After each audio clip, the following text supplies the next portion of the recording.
Good morning. Today we're going to review using the area model to multiply a 2-digit number by a 1-digit number. Today we're going to be multiplying 345 by 7. Now you'll notice that I color-coded my 345. I have my 1s are green, my 10s are purple, and my 100s are red. I did that so that I remember when I set up my area model that I'm actually breaking apart 345 into hundreds, tens, and ones. So the 3 represents 300s, the 4 represents 4 tens, which is 40, and the 5 represents 5 ones. So the color coding is just helping me to remember that each of those digits has its own value. So now I'm going to set up my rectangle. And my rectangle, since my number is 345 and it has 3 place values, is going to have 3 parts. So I'm going to divide my rectangle into 3 parts. Over here on the side, I'm going to put my single digit number. So I'm going to put the 7 over here. And above this first box, I'm going to write 300 because that box represents my hundreds place. And the middle box represents the tens place. So I'm going to place the 40 above the middle box, and the final box is going to represent the ones box. Notice that the size of each box inside my rectangle is a little different.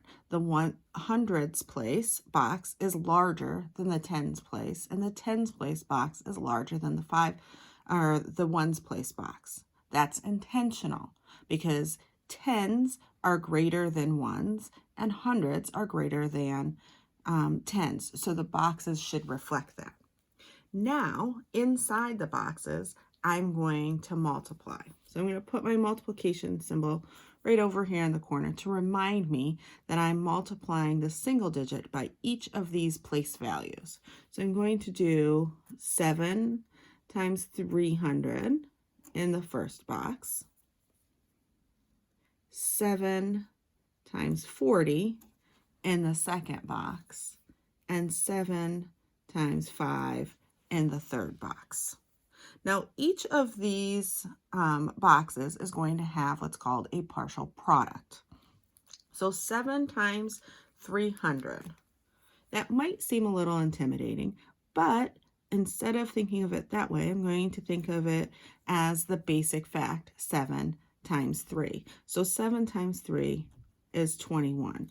But I'm multiplying by 300s, not by 3. So I have to put these zeros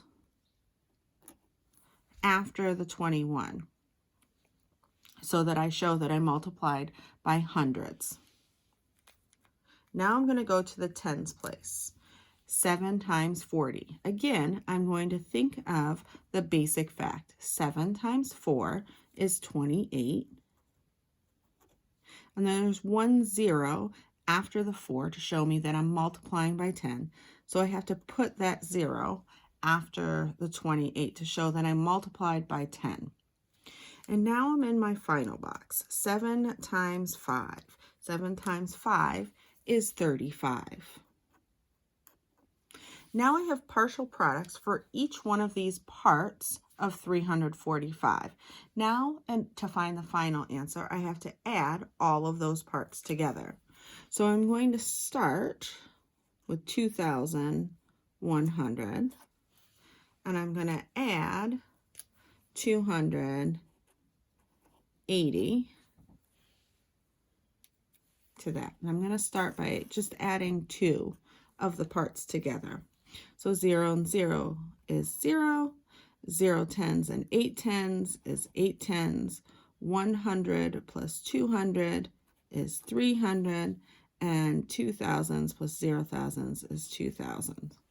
So now I've added the first two boxes together. I have to add the final box together. So I have 2,380 plus the 35 ones. So 0 and 5 is 5. 8 tens and 3 tens is 11 tens. So I'm going to have to regroup and put one of 10 in the hundreds place. So now I have 3 hundreds plus 100 is 400. And then I have 2 thousands plus 0 is 2,415. So my final product of 345 times 7 is going to be 2,415.